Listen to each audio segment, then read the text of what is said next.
Hi, my name is Kieran Devlin, and I'm an academic support lecturer at London College of Fashion, and this is an extended lightning talk about archetypes. Archetypes are everywhere, but not easy to recognize unless you look hard to see them. So I'm going to propose that through reflection, they can be useful tools for seeing a little bit deeper into our motives and behaviors. I feel it is better to know about them and how they operate than not know about them. And by the end of this session, I hope that you will be able to spot them more easily in your life. I'll try to keep it simple, but bear in mind this is just a taster of a very complex topic. We all play roles in family and at work, and these can be compared with deeper patterns called archetypes. Teaching and learning itself is archetypal.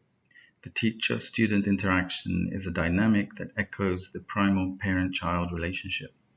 This model of academic support here by Helen Webster from Newcastle University shows how, at least in academic support, where we are in one-to-one tutorials, the role can shift depending on what might be needed.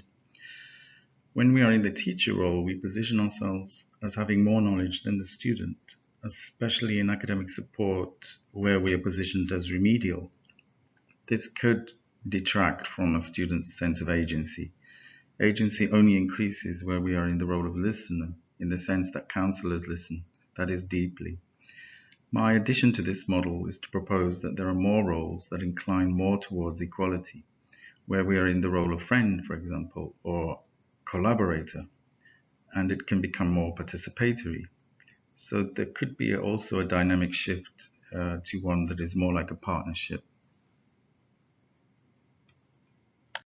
So what is an archetype? The word comes from Greek archetypos, meaning an original form or mold, like an imprint. It is connected to the word imago as well, which means image. According to C.G.Jung, who did not originate the idea but gave them added currency, archetypes are energies, motives of behavior, sometimes unconscious, that tend to be repeated. They are deeply rooted organic patterns in the mind. Each one is universal because these motifs are common in differing forms, even in different cultures with no knowledge of each other. It is good to remember that an archetype is not the image that represents it. So the images are just pointers and signposts towards the underlying behavior. They are not stereotypes either, but act more at core levels of being. More about this later. They are not gender specific either. The qualities of each one show up in both males and females equally. They constellate in clusters, so you have access to more than one at any one time, and they shift at different points in life. No one of them is dominant usually, unless it becomes problematic. Then you might need to bring in a contrary archetype to balance things out. There is a shadow side to each one. Some warn that they are not to be personified or anthropomorphized. They're not really subpersonalities or imaginary friends, even though I think it can be a creative exercise to think of them as metaphors you can dialogue or interact with. Jung's definition is sometimes ambiguous, perhaps that is deliberate, as close categorization would take away from their rich multiple meaning. Most agree that there are 12 main archetypes shown here in Pearson's version. In some it is 80, in others 70. Jung himself never specified a number, keeping it open. Pearson's version here is a kind of classical Eurocentric version, except where she uses Egyptian and Indian iconography. So why use archetypes? They can be very useful as an additional tool in reflection. I noted how stimulating they were for me in my own reflection. I also noted countless times that students struggle with procrastination, perfectionism, severe anxiety, and peer pressure. Very often this is because we have little time to reflect properly on what is really going on with us deep down. Issues of mental health and well-being have become prominent today. So experimenting with engaging imaginative tools can go some way to alleviating this problem. An immediate danger might be that archetypes are easy to identify with and students can believe they are one of them. So I always caution and explain that anyone using them should avoid the verb to be and use to have instead. This increases the sense of agency that is desirable and offers a lighter touch. It also helps to avoid the new ageification of the concept where they might be trivialized, fogged over, and commodified. Reflection is a sensitive and personal process in which the reflector chooses what to share and what not to share. I often ask the question, we do reflection as teachers and students, but is it deep enough? If you set the parameters of reflection at the surface level, you often get a surface kind of output. For students, sometimes reflection comes at the end of a course, and this is perhaps too late. We need forward-facing reflection as well, right from day one of any course. This could make the difference between deep and surface learning. Stephen Brookfield suggests that the way to go deeper is to question core beliefs, but many students do not have enough experience to work with or simply cannot language those ideas yet. So because archetypes are visual, they appeal directly to a student's symbolic sense, and students can get what they're about more easily.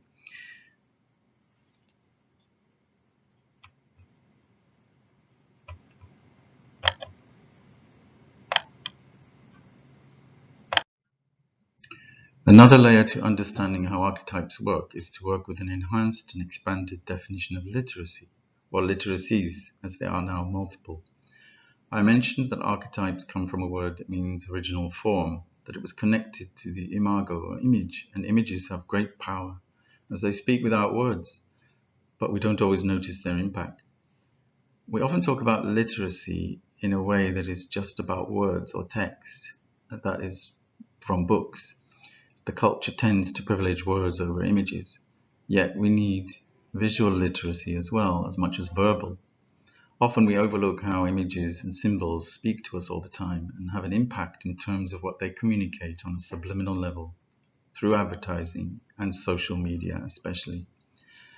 So if it is true that we consume images from the multimedia sphere almost like soup, could that not lead to indigestion? Should we not be more selective and go on an image diet, or at least try to understand how they are talking to us? So I'd like to bring this back into balance and suggest that we need to think about multiliteracies more often. Kress's theory of multimodalities expanded this idea to include the digital aspect and reference to how hypertext involves more physical movement while reading. It also includes the audio-visual aspect of reading today, compared to just moving the eyes across the page of a text. But even this did not really identify the domain of the symbolic. Recognition is needed that we need to increase symbolic literacy too, as symbols also have power. We do this with students when we teach semiotics and representation, but some symbols are a bit deeper and they belong to all cultures, and there is something more subliminal about them. You just have to think about king, queen, mother, child, trickster and shadow, or any kind of struggle with a monster to realize this. Sometimes images or symbols operate at a mythological level and clearly contain archetypes. According to Joseph Campbell, mythological symbols touch and exhilarate centers of life beyond the reach of vocabularies of reason and coercion. I have taught reflection writing now for several years, and I do not doubt its power to aid learning. That is why I often say we need more of it, not less, and more often. Reflection is not just looking in the mirror narcissistically, nor is it a fluffy process. It is the ability to see another layer to the obvious. Gibbs's 1988 model showed that it could be broken down into a 6-stage cycle based on the model of experiential learning. The stages of evolution and analysis is where I proposed that archetypes could be used to mediate the reflection. Kierkegaard's famous phrase was that life is lived forwards but understood backwards. Yet, while it is easy to assume it is about only looking back, it includes the past, present, and the future. There is reflection after action and reflection in action as well, once the reflective practitioner becomes experienced. This is what gives us thoughts as we do actions. Through this process of being aware of something as we are doing it, we can become better reflective practitioners. From the point of view of psychology, there is a word also called metacognition, coined by Flavel in 1979. This is thinking about thinking, which is a parallel process with more emphasis on the various cognitive processes involved. Flavel identified three sub-strategies, and we need all of these three working together to fully integrate these abilities to best effect. One is the what. This is declarative knowledge of the self and strategies, knowing what they are. Another is the how, which is the procedural, as in how to apply those strategies. And the third is the why and when. These are the conditional, knowing when and why someone would use these strategies. All three of these align well with self-efficacy and self-regulation for both students and teachers. Anyone with a highly developed sense of self-efficacy tends to be able to learn with greater ease and efficiency. Positive attitudes and mindsets also help promote the use of these strategies, resting on core beliefs about the plasticity of intelligence, that it is not a fixed quantity. Students are not always sure what they believe, but these qualities are difficult to measure. Well-being, however, seems to go together with more effective learning. Feeling in a good mood about yourself inclines you to take bolder steps and to complete tasks. Reflection writing, therefore, definitely helps to achieve this. But students usually need help getting started, and they need stimulating activities and tools to encourage it. One great example of an archetype is the warrior. The warrior is also called the hero. Here we have Brienne of Tarth from Game of Thrones. She is a female knight in armor. She has a highly developed honor code. She rights all the wrongs she encounters. She holds faith in those goals and promises she sets herself. Game of Thrones is a great study in archetypes, and especially of the outsiders, thanks to the writing of George W. Martin, who included outcasts and put them center stage. So Brienne is also an outcast and a wanderer. But the warrior connects to where you become more individual in the group, having the courage to go forward and take the lead in the group, avoiding the paralysis of groupthink. The warrior connects to primary goals and drives and planning. It taps into courage and willpower. It also increases the regularity of discipline, as in any martial arts, where the daily discipline leads eventually to a sense of mastery. Also here embedded is the idea of not giving up, or of resilience, at least being able to bounce back from perceived failure. All of us need to learn this, not because it is enforced by society, which dictates that we have money and jobs, but just for an individual's own development and self-respect. There is that daily slog of practice and of reading, for example, that sometimes students avoid because it takes so long to do it well. And many students like to escape from the task of reading. But if it's pursued diligently and with a warrior spirit, it can lead to mastery of a subject. Sometimes students also need the warrior not just to get motivated, but to get the work done and finish the job. So they may suffer disappointment and low self-image if they do not complete it. The warrior is not just physical, therefore, it's emotional, mental, and so much more. It speaks to our ambitions and drives. Another great example of an archetype is the magician. This could be Merlin from the story of King Arthur or Gandalf from The Lord of the Rings. But it also appears in female manifestations of the good witch. This archetype could be said to represent what teachers do all the time. That is, create conditions for learning and hence produce transformative education for the student. They can be a Mr. and Mrs. Fix-It, as they are good troubleshooters. The magician archetype can be seen in glamorous terms, as magic has such prestige, but in simple terms, it's the ability to access intelligence. It matches the desire educators have to be innovators, processing ideas in a way to make smart solutions in teaching, writing, art, and music, and any other practice. It tends to bring clarity and efficiency where perhaps there was confusion. The magician is also a good mediator of knowledge, interpretation, translation, and usually where there is any innovation or where insight is needed, when we have to make connections across ideas and reframe them in a fresh way. So it is what we as teachers are supposed to be able to do. And we have access to this archetype. And if you don't, perhaps it's a good time to find out how you can. These qualities are not special in any way. When we brainstorm, we come up with new ideas. It's that simple. The magician's also a good psychologist with good insight into people's behavior, allowing them to act as guides and counselors. It can read situations and people very well. When students face a blank page and have what I call page fright, they need to think about the magician's qualities in order to begin drawing or writing. They need to have access to this archetype. And it's especially useful in areas that require intricate intelligence, wit, or where others thought it wasn't possible to achieve. A third very important archetype is the caregiver, seen here as Princess Diana shaking hands with an AIDS patient without gloves. This is embodied in the very word we use, support, as in study support, academic support, and in all other support services. In other words, we help. But we do not just help with essays, but with a friendly approach. The caregiver thus accesses feelings of compassion and love and willingness to help. There may be a contradiction here, though. We have issues with the word, as the danger is with this archetype that the more support you give students, sometimes the more the student becomes to rely too heavily on the service. Using the parent analogy, every child eventually has to cut the apron strings at some point and be independent, more like the magician. However, we care as much as we can in the role while still observing these boundaries.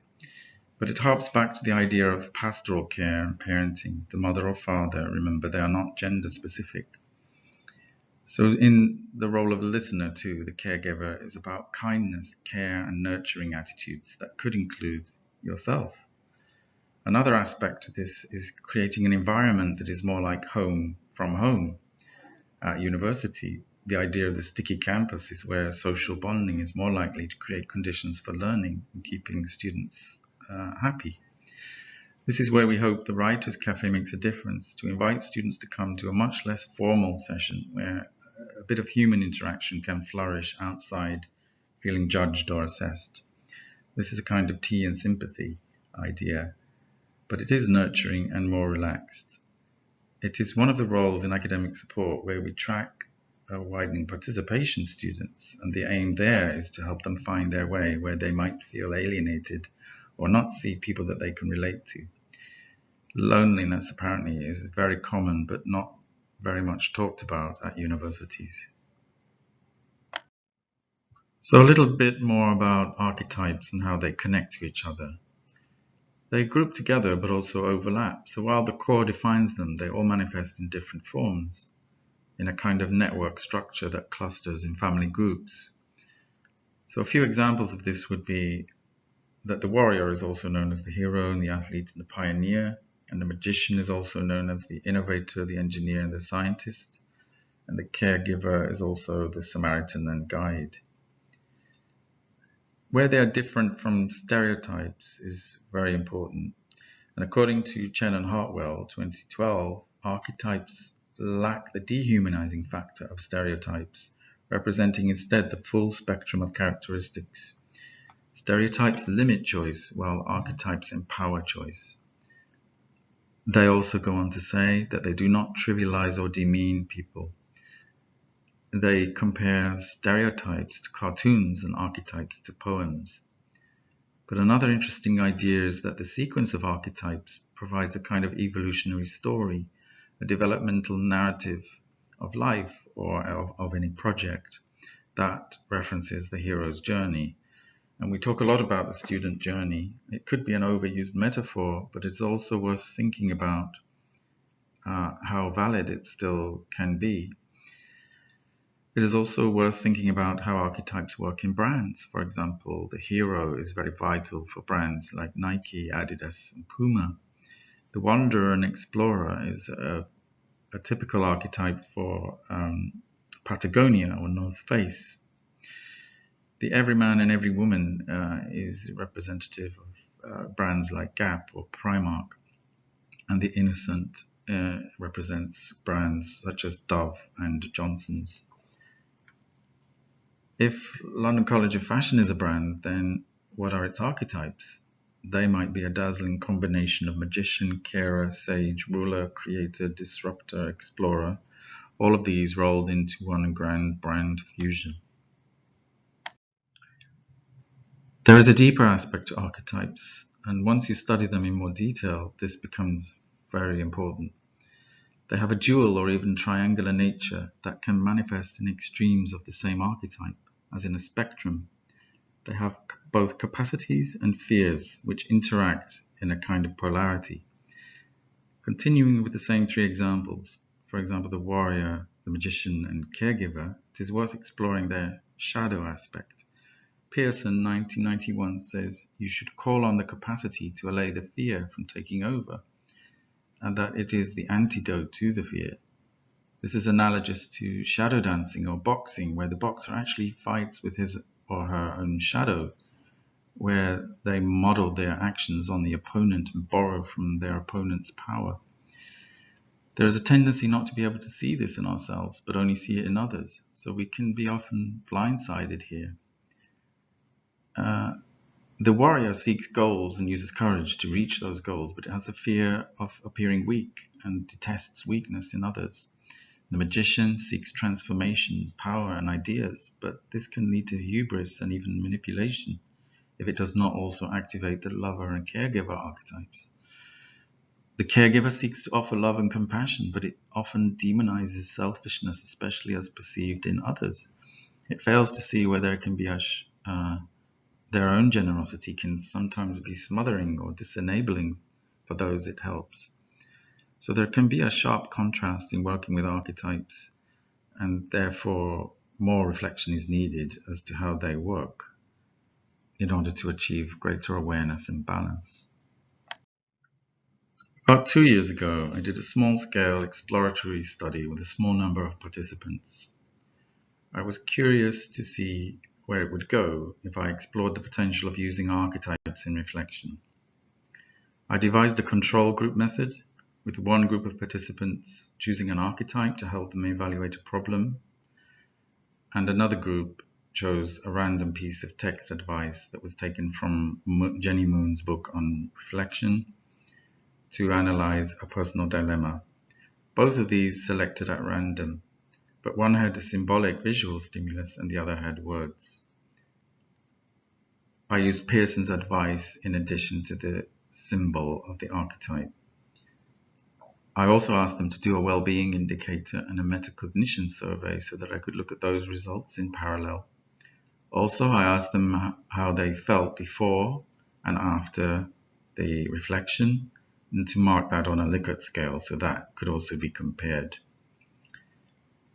The impact of it was that both seemed to reach a kind of insight, which I should have guessed, but that marginally the archetypes seemed to have the edge. Only one person didn't get any insight from the text advice, whereas everyone who had archetypes got some kind of insight. That led me to think that the visuals were more stimulating, and due to more symbolic kind of thinking that is non-rational, non-linear, it was more holistic, but further studies would be needed to identify this in more detail. All of this was quite interesting, so I created an additional workshop working on the premise that archetypes can help reflection, and staff and students work with art images and symbols in this workshop and engage in dialogue with archetypes to see if they apply to any problem or issue. This usually works well with 90% of the participants getting some kind of insight. But I have seen time and again that archetypes do work, though it is not clear exactly how. Perhaps it is a quality of the mind or an instinctive link and association or imagination. So I do not dismiss it as a placebo or the influence of the researcher, as some might do. It appears to be a kind of non-rational, non-linear mode of thinking where answers come from the mind just by juxtaposing the ideas together. But archetypes definitely stimulate the imagination and it can feel like they are speaking to you.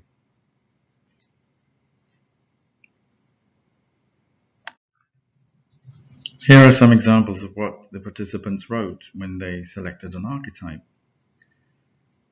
This is a student who pulled the jester archetype for the issue of anxiety and feeling too serious in groups.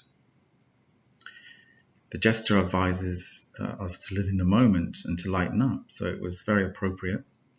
At first he had trouble figuring this out, what it meant for him, but then he got more into it, and this is what he wrote. To my mind, the key is data for my thesis, mentally helping me to succeed, actually seeing the positives and seeing that life doesn't always need to be serious. He goes on to say, I need to read the room, assess the situation, and make a run for it, and try a bit of enjoyment to get common sense out of the way. It's not me to feel excitement, but the fun part of the process is doing that.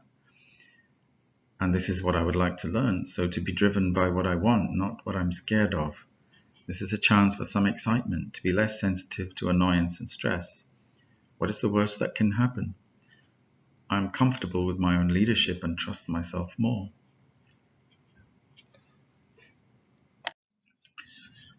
A couple more examples of participants who pulled the magician archetype.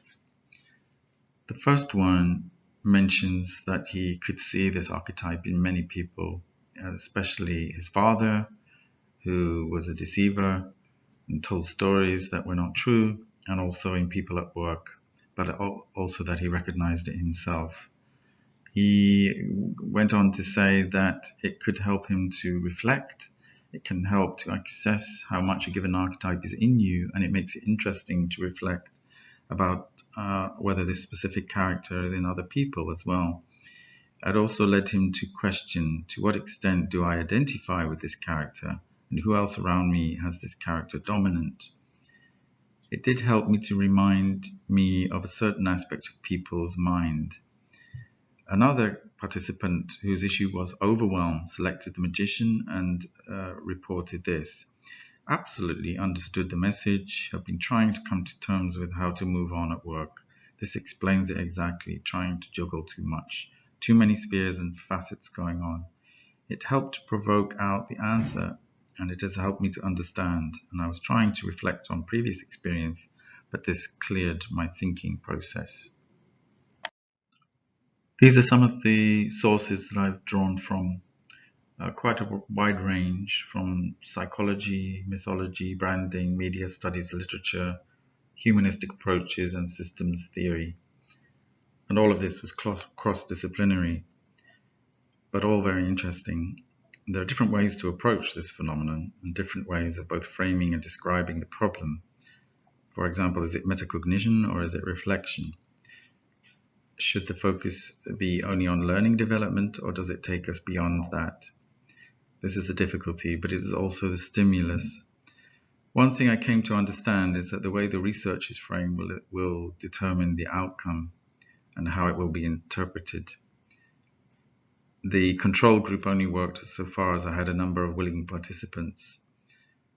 What I found more interesting was the starting point, from whether the images, the symbolic, was better than the text or not, and rather than I'm just assuming that it already worked, which turned out to be the case. But what interests me is the richness and depth of reflection that can come about from using archetypes. So it was an education in itself.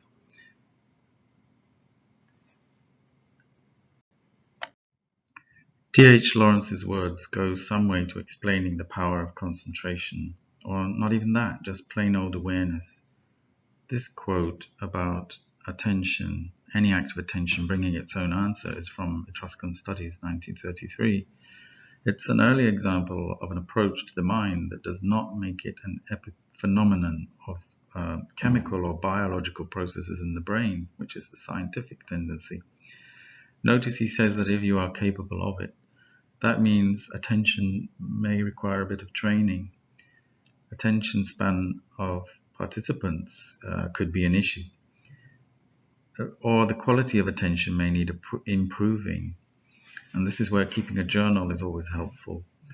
attention is absorption into a topic till it yields a result. And that, as I see it, is something that we can steer students towards. Another useful idea here is Csikszentmihalyi's concept of flow. This is the balance of awareness between focus on an activity and sufficient challenge. As if there is not enough challenge, we become bored and distracted. But if there is enough challenge, matched by intelligence, it absorbs our attention completely, keeping us in an alpha state of mind. We can then manage to maintain the flow state for hours and hours and get a lot of work done. It can help us also to remain calm. One night, as I was watching a film about the life of Alexander McQueen, it occurred to me that he had 2 or more clashing archetypes, and that this language of archetypes could provide a way of discussing this problem. It was in a play by James Phillips, which showed this split inside him by having a friend, Isabella Blow, who also committed suicide, come back to haunt him as a ghost, invading his space but also challenging his ideas. One archetype at work in Alexander McQueen was clearly his magician, as in his work with Plato's Atlantis, 2010, but also his unstable mental health in Voss in 2001, where he combined performance art, radical expression, with hints of a darker, shadowy side to him, not quite so obvious. So it appeared that he might have been locked in a seesaw between the intense, extreme creator-magician archetype, but also with the darker destroyer archetype. There are many other archetypes in the world of fashion waiting to be explored in this way: diva, punk, dandy, boho, lounge lizard, and so on. Archetypes are well known in branding and business, but not so much for this kind of cultural analysis. But they could also be used for trend forecasting, criticism, and cultural analysis. So if anything comes from this, it is just to encourage people to learn more about themselves by reflecting. And archetypes are just one way to do that. And if that sparks your curiosity, then that's great. But there are many other ways to reflect. One thing you can do if you are curious is to go to my blog and do the quiz there that explains a little bit more about archetypes. Just to recap then, I've said that archetypes and reflection can go together, and that archetypes used as an intervention can stimulate imaginative thinking and creative solutions. They can also help practice symbolic literacy. But an additional benefit might be that archetypes can trigger deeper insights into your behavior and also help you to see where they're at work in other people in your life and in the culture at large. Archetypes are also especially good for exploring cultural diversity, identifying the role society plays with regard to disadvantaged groups, women, blacks, gays, and outlining their particular struggles to be accepted. Another area to be explored is how using archetypes can speak to you directly and increase your creativity, to make collages, write poems, songs, to do deep journaling. One project I heard about was to enact them out through dramatic improvisation, writing monologues, and then performing them in a play. Just to add another factor, at London College of Fashion and UAL in general, we use a framework called creative attributes. This is just another lens by which to reflect and consider how we might be employable. And I've highlighted here the 3 words that I think link directly to using archetypes in reflection. One is storytelling, and Kurt Vonnegut said, stories are very simple, even computers can understand them. They have a beginning, a middle, and an end, which is entropy. They're about someone getting into trouble and getting out of it. All he meant was that there is a dynamic, rising and a falling of the narrative, or just a meeting of opposites. And this is where archetypes could also help to understand what that story is. The other one is curiosity, and another is self-efficacy, all related to archetypes or understanding archetypes. So I think it's quite important to give agency to students and to be able to articulate their stories, as often they don't know exactly how to do that. So how does all this link to well-being? One thing I did in my study was to incorporate well-being measures and metacognition measures, and these showed which strategies students used. But I also got participants to state how they felt before and after on a Likert scale in relation to the problem. This gave interesting results, with the majority saying they had reduced anxiety after using archetypes. This was interesting because it showed that there was an anomaly in the participants with better scores on well-being and metacognition did not necessarily succeed in achieving satisfying reflections.